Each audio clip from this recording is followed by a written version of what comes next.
Right, let's to the US where it's been revealed that a campaign advisor of US President Donald Trump met with Russian officials in England as early as March 2016 to discuss meetings between the two sides and dirt on Hillary Clinton. Now, George Papadopoulos had meetings with a woman he's described as Vladimir Putin's niece, as well as the Russian ambassador in London in March last year. Now, to help us make sense of all of these developments, we're now joined by our correspondent in New York, Sherwin Bryce-Pease. Sherwin, thanks very much for joining us. My goodness, it's all exploded. I suppose it's been bubbling under for some time, but with an indictment means there's something on the table, proof.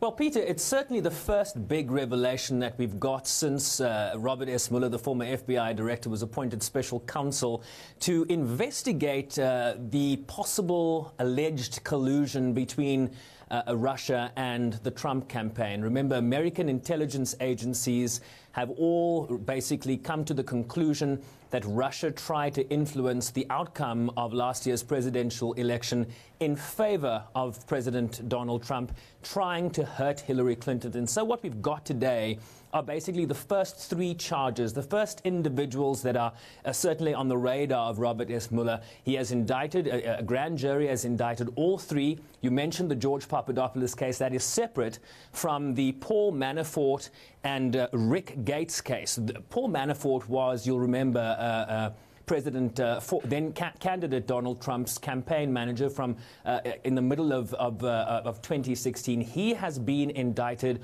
on a number of charges. Let me quickly go through those for you. Money laundering, acting as an unregistered agent of the Ukraine government. Remember, Paul Manafort resigned or was fired by the Trump campaign due to his links to a pro-Russian political party in Ukraine. He's also been charged with false and misleading statements to the FBI, and he's also been charged with the failure to file on foreign bank and financial accounts. So a total of about $18 million is being investigated. Apparently, Paul Manafort had shell companies and used these shell companies to launder money so that he could buy expensive properties, luxury cars, antiques, expensive suits.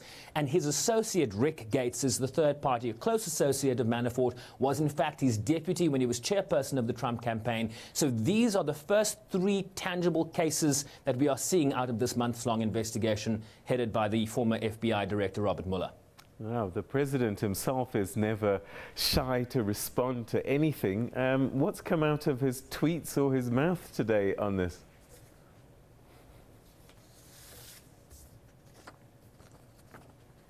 Well, I've printed out his tweets, Peter. I was just reaching for those as you started that question. The president, very quick on the draw here, tweeting earlier, once this announcement was made, that sorry, quote, sorry, but this is years ago, before Paul Manafort was part of the Trump campaign.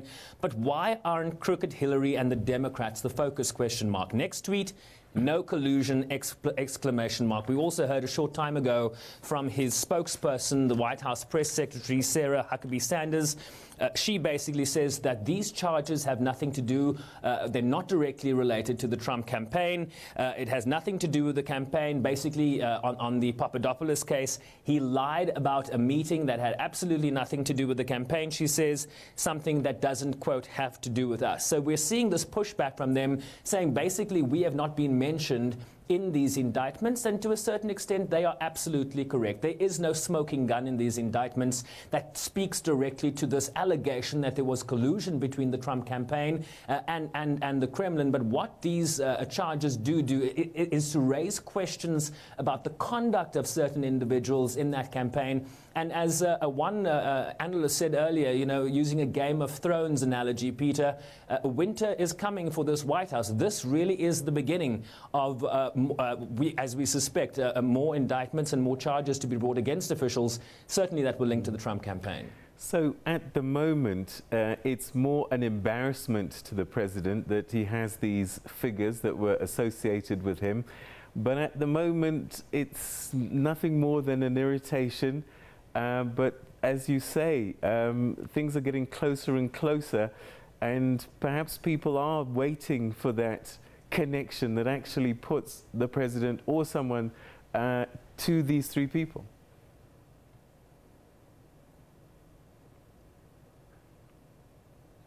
Well, Peter, I mean, if you look over the last 9 months, the duration of this presidency, from the get-go, the Trump campaign has called this Russia link, this allegation of Russian collusion a hoax, that it is made up by the Democrats to justify their loss in this historic loss in the November election last year.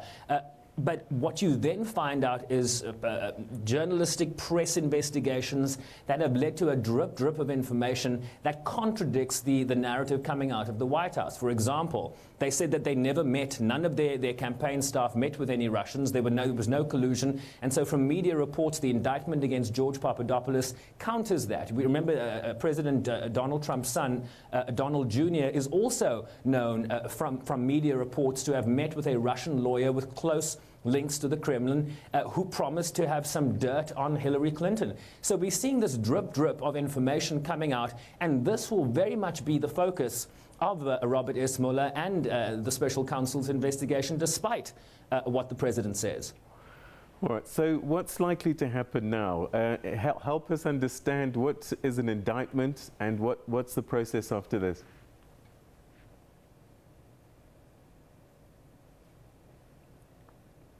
Well, the indictment is brought after a grand jury. Essentially, jurors are gathered in a room and the evidence is presented to them, and then those jurors decide whether the special prosecutor or a federal prosecutor in most instances can proceed with the charges. Is there a winnable case? Is there a case to answer? That is what a grand jury has already decided. And so just moments ago, breaking news right now, Peter, is that the attorneys for Paul Manafort and for Rick Gates have entered pleas of not guilty. So there will be a defense here, there will be a trial, and that's kind of where we go to next year. There will be, it'll probably only happen next year. These things take many months.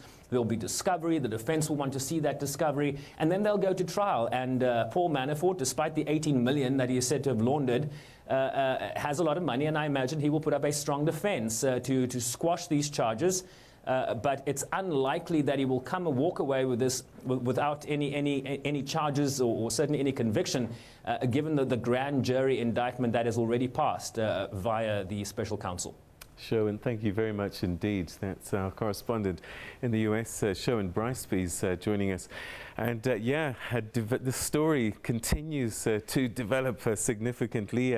George Papadopoulos, Paul Manafort and Rick Gates are now indicted by a grand jury, will face trial. And this Russian link just won't leave the White House alone.